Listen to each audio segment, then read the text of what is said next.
ఇది ఆవు నెయ్యి డబ్బా మధ్యకి కట్ చేస్తున్నాను. చాకు వేడి చేసైనా కట్ చేయొచ్చు, లేదా ఇలా అయినా మీరు కట్ చేసుకోండి. డబ్బా బాగుంది, పోగొట్టడం ఇష్టం లేక. ఇది కూడా గిఫ్ట్కి వచ్చిన పేపర్ని నేను న్యూస్ పేపర్ వేసి ఇస్త్రీ చేశాను. చాలా నీట్గా ముడతలన్నీ పోయి వచ్చింది. న్యూస్ పేపర్ మీద మాత్రమే ఇస్త్రీ చేయాలి, ఇది కింద వేసేసి.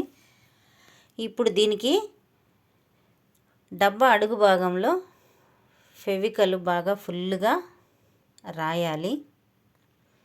ఎక్కడ గ్యాప్ లేకుండా చూసుకోండి. ఒకవేళ గ్యాప్ వస్తే మళ్ళీ దాని మీద ఇలా చిక్కగా రాయండి. అడుగు భాగం అంటించినప్పుడు పేపర్ పైకి ఊడి రాకుండా ఉంటుంది. పేపర్ మీద పెట్టేసి ఒక 10 నిమిషాలు కానీ 15 నిమిషాలు కానీ వదిలేసామంటే చక్కగా అంటుకొని ఆరిపోయి ఉంటుంది. ఆ తర్వాత మాత్రమే కట్ చేసుకున్నారంటే రౌండ్గా నీట్గా వస్తుంది. స్టార్టింగ్లో అయినా మీరు ముందైనా డబ్బా కొలతలు తీసుకొని కట్ చేసుకోవచ్చు ఇలా. లేదంటే అంటించిన తర్వాత అయినా ఇలా కట్ చేసుకున్నారంటే చాలా రౌండ్గా నీట్గా వస్తుంది. ఇది అయిపోయిన తర్వాత కొంచెం సేపు అలా పక్కన పెట్టేసి వేస్ట్ దాన్ని కట్ చేసేసుకోండి. అప్పుడప్పుడు చిన్న చిన్న వాటితో మనమే చేసుకోవచ్చు. పేపర్ వేసి ఇస్త్రీ చేశాను, అది వేడికి అంటుకుంది. ఇప్పుడు పై వైపు కొద్దిగా, కింది వైపు కొద్దిగా, లోపలికి కింద వైపు కొంచెం వెళ్ళే విధంగా మనం పేపర్ని ఇలా రౌండ్గా చుట్టేసి చూసుకొని సరిపోయిందా లేదని ఇప్పుడు ఇటువైపు అటువైపు కూడా ఫెవికల్ రాసుకోవాలి. డిజైన్ మీరు పైకైనా పెట్టుకోవచ్చు, కిందకైనా పెట్టుకోవచ్చు. రౌండ్గా పై భాగంలో ఈ ఫెవికల్ రాసుకోవాలి.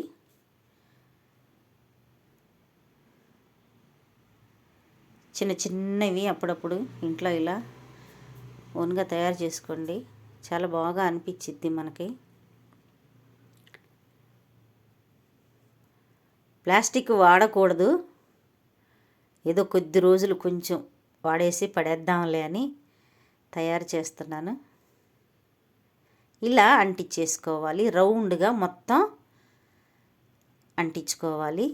కొంచెం సేపు అలా పట్టుకుంటూ మీరు రౌండ్గా చుట్టారంటే కిందేమో వెడల్పు ఎక్కువ, పైన వెడల్పు తక్కువ ఉంది కాబట్టి పైన కొంచెం ముడత వచ్చినట్టు ఉంటుంది, కానీ డిజైన్ లాగా చాలా బాగుంటుంది. ఆ ముడత కూడా చాలా బాగుంటుంది. ఇలా రౌండ్గా అంటించేసుకొని కింద భాగంలో ఫెవికల్ వేసేసి ఇది ఇలా మడత వేసుకొని రౌండ్గా మొత్తం అలాగా చుట్టుకోవాలి. కొంచెం సేపు అలా వదిలేశారంటే అంటుకుపోతుంది, నీట్గా ఉంటుంది. అడుగు భాగంలో ఇలా గట్టిగా అంటించుకోండి. దీని మీద ఇంకొక పేపర్ కూడా వేసుకోవచ్చు. అంటుకొని చోట ఎక్కడైనా ఉంటే మళ్ళీ ఫెవికల్ రాసుకొని ఇలా అంటించుకున్నారంటే మనం తీస్తే తప్ప మళ్ళీ రాదు. కొంచెం సేపు ఆరిందంటే ఈజీగా అంటుకుంటుంది. పైన ముడతలు వచ్చినా కానీ అది ఒక డిజైన్ లాగా చాలా బాగుంటుంది. మీరు పెన్నులైనా వేసుకోండి, ఫ్లవర్స్ అయినా పెట్టుకోండి, ప్లాస్టిక్ ఫ్లవర్స్, లేదా ఇలా స్పూన్లు, ఫోర్కులు, మీ ఇష్టం, కట్టర్స్ ఏవైనా కానీ మీరు పెట్టుకోవచ్చు.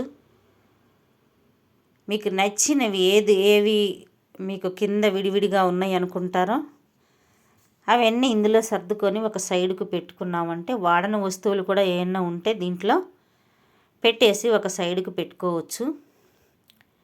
ప్లాస్టిక్ వద్దు అనుకుంటే కొద్ది రోజులు ఊరికి అలా ఉంచుకొని వీటిని పడేయచ్చు. నచ్చితే ఒక లైక్ చేయండి, కొత్త వారైతే సబ్స్క్రైబ్ చేయండి.